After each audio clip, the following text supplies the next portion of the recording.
Assalamualaikum warahmatullahi wabarakatuh. Selamat berjumpa kembali bersama Bapak Bambang Asihno. Video yang kami upload kali ini adalah Material Safety Data Sheet atau MSDS. Dalam bahasa Indonesia dikenal dengan Lembar Data Keamanan Bahan atau LDKB. Kurikulum Merdeka, materi fase E, mata pelajaran IPA, subkimia, SMA kelas 10. Jangan lupa selalu berdoa sebelum belajar. Yuk, kita ikuti tayangan berikut sampai selesai. Tujuan dan pengertian MSDS adalah MSDS digunakan supaya penanganan bahan kimia aman. Pengertian dari MSDS adalah lembaran data yang berisi informasi sifat-sifat bahan kimia. Kata kuncinya adalah informasi sifat bahan kimia. Informasinya apa? Nanti kita lanjut. Jangan lupa klik subscribe. Informasi pada MSDS meliputi 1. Identitas produk, 2. Komposisi, 3. Pengenalan bahaya, 4. Tata cara pertolongan pertama, 5. Tata cara penanggulangan kebakaran, 6. Tata cara penanggulangan tumpahan, 7. Penanganan dan penyimpanan, 8. Pengendalian dan perlindungan diri, 9. Data fisik dan kimiawi, 10. Stabilitas dan reaktivitas, 11. Informasi tambahan. Dari ke-11 informasi ini nanti akan kita bahas. Yang pertama, pengenalan bahaya. Kedua, tata cara pertolongan pertama. Ketiga, tata cara penanggulangan kebakaran. Dan keempat, tata cara penanggulangan tumpahan. Lanjut. Contoh MSDS asam sulfat. Nah, inilah bentuk fisik MSDS asam sulfat. Ada informasi sebanyak 11.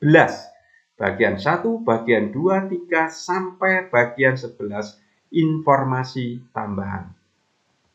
Judulnya di sini Material Safety Data Sheet asam sulfat. Kalau kita tulis pindahkan dalam suatu tabel seperti ini, maka bagian yang pertama, bahayanya asam sulfat itu seperti apa? Menyebabkan iritasi dan terbakar. Hindari kontak dengan mata, kulit, dan baju. Yang kedua, tata cara pertolongan pertama. Kalau ada asam sulfat, maka bila terjadi kontak kulit, basuh kulit dengan air paling sedikit 15 menit. Bila kontak dengan mata, basuh mata dengan air 15 menit. Kelopak mata sambil dikedip-kedipkan. Berikutnya, bagaimana tata cara penanggulangan kebakaran jika disebabkan oleh asam sulfat? Bahayanya terjadi suatu ledakan dan menghasilkan uap yang beracun. Maka penanggulangannya gunakan alat pemadam, pakaian pelindung, dan alat bantu pernapasan. Informasi berikutnya, bagaimana jika tumpah? Bagaimana cara menangani penanggulangan tumpah?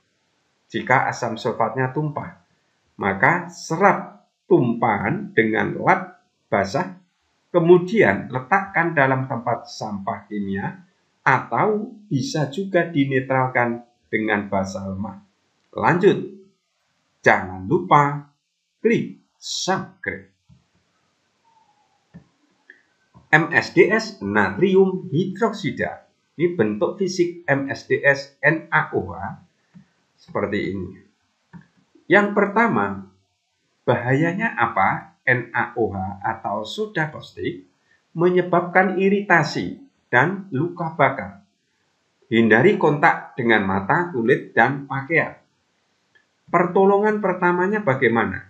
Bila terjadi kontak kulit, basuh kulit dengan air paling sedikit 15 menit. Bila kontak dengan mata, basuh mata dengan air selama 15 menit. Kelopak mata dikedip-kedipkan. Bagaimana cara penanggulangan kebakaran?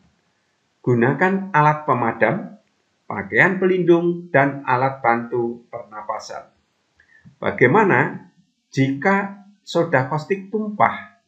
Cara penanganannya, pakaian pelindung digunakan saat menyapu, menyendok, atau mengambil materi tumpahan. Pindahkan ke wadah logam tertutup untuk dibuang ke limbah. Lanjut. MSDS asam nitrat. Ini bentuk fisik MSDS asam nitrat. Judulnya, kita lihat. Informasi yang pertama, bahaya asam nitrat itu dia panas, goncangan, gesekan, kontak dengan bahan lain dapat menyebabkan kebakaran atau ledakan. Kemudian pertolongan pertama, bila terjadi kontak kulit, basuh kulit dengan air paling sedikit 15 menit. Bila kontak dengan mata, basuh mata dengan air selama 15 menit. Kelopak mata dikedipkan. Bagaimana kalau terjadi suatu kebakaran? Maka bahaya ledakan kemudian bereaksi dengan logam menghasilkan gas hidrogen yang mudah terbakar. Penanggulangannya, gunakan alat pemadam, pakaian pelindung, dan alat bantu pernapasan. Bagaimana jika asam nitrat itu tumpah? Maka serap tumpahan dengan bahan lunak. Kemudian letakkan dalam tempat sampah kimia atau bisa juga dinetralkan dengan natrium karbonat atau basa lemah. Lanjut. MSDS asam klorida. Ini bentuk fisiknya. Kita lihat judulnya sini. Bahayanya apa? Asam klorida dapat menyebabkan iritasi dan terbakar. Berbahaya jika tertelan. Pertolongan pertama, bila terjadi kontak kulit, basuh kulit dengan air paling sedikit 15 menit. Bila kontak dengan mata, basuh mata dengan air 15 menit. Kelopak mata dikedip-kedipkan. Bagaimana bila terjadi penanggulangan kebakaran atau cara penanggulangan kebakaran? Gunakan alat pemadam, pakaian pelindung, dan alat bantu pernapasan. Bagaimana tindakannya jika asam klorida mengalami tumpah? Maka serap tumpahan dengan lap basah, kemudian letakkan dalam tempat sampah kimia, atau bisa juga dinetralkan dengan basa lemah. Jangan lupa klik subscribe. Terima kasih. Mudah-mudahan tayangan ini bermanfaat untuk kita semua. Wassalamualaikum warahmatullahi wabarakatuh.